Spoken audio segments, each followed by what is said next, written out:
Pass the person. I tell you, pass the person on your right.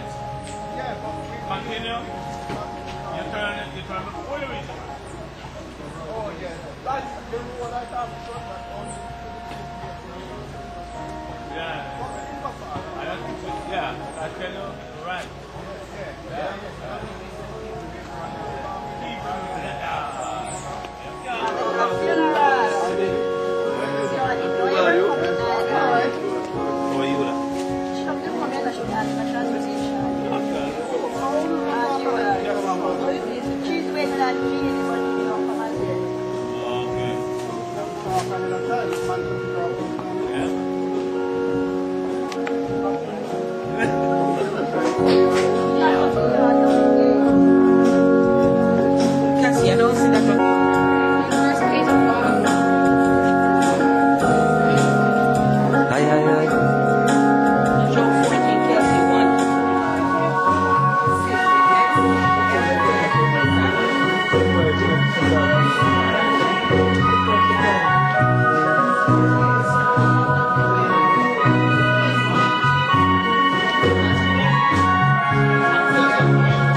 Louise Ross, affectionately called Mama, Grandma, Lulu, Miss Lou, and Aunt Lou, was born on April 3rd, 1922 in Minster, St.Mary, to Alexander and Rosetta Williams.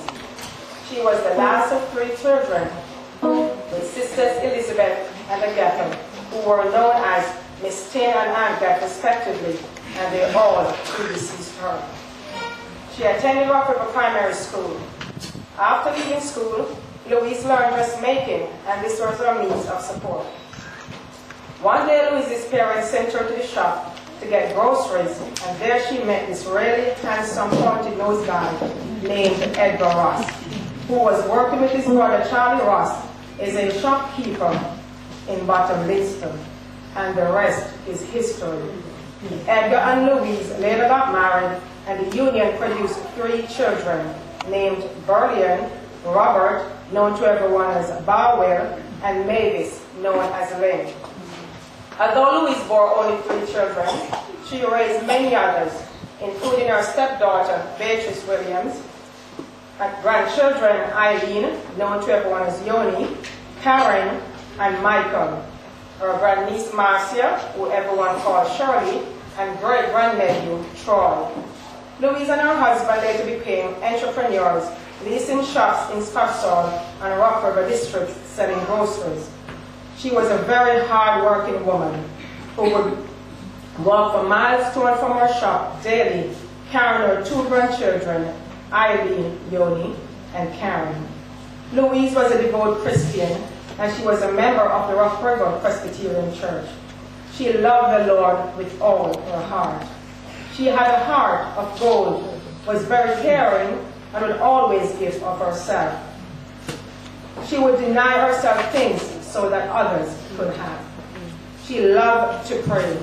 You could hear her praying aloud and calling her children, grandchildren, and other relatives' names and making petition to God on their behalf.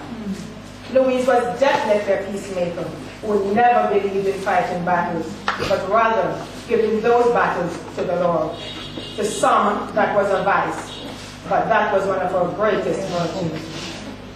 After a long illness, Louise's husband Edgar died in 1981, and her children, Berlin and Robert, sponsored her to Canada.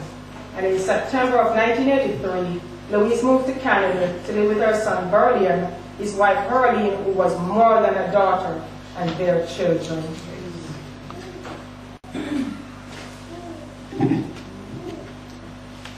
as Karen was saying, when Grandma arrived in Canada, she joined her son Berlin and his wife Herline, which is my mom, my parents, along with my 4 brothers, Carl, Kelsey, Karen, and Maurice. Then years later, I arrived on the scene and I completed the family. It was a full house. When talking to my parents about Grandma's early years living in our home, one thing that stood out was that Grandma asked not only for to come live with us, but for my parents' home to also be her home, and that's how it always was. Grandma was a great fit in our family because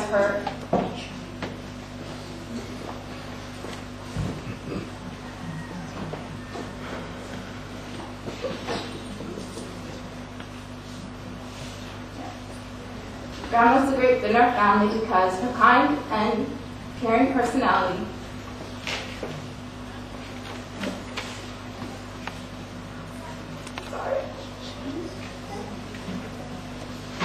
When my parents were out of the home, it was as if we had another mother there to fill in. She would receive us from school, cook what she called children's food, because she would cook us pasta with meat sauce and pizza. These are things she wasn't used to cooking back here. Grandma also followed the rules of discipline set out by my parents. Not that we needed discipline, of course, but just in case, she was always there. As grandchildren in the home, we were taught to have a high level of respect for our elders. If we dared to answer Grandma without saying, "Yes, Grandma," we would definitely hear, "Start over again."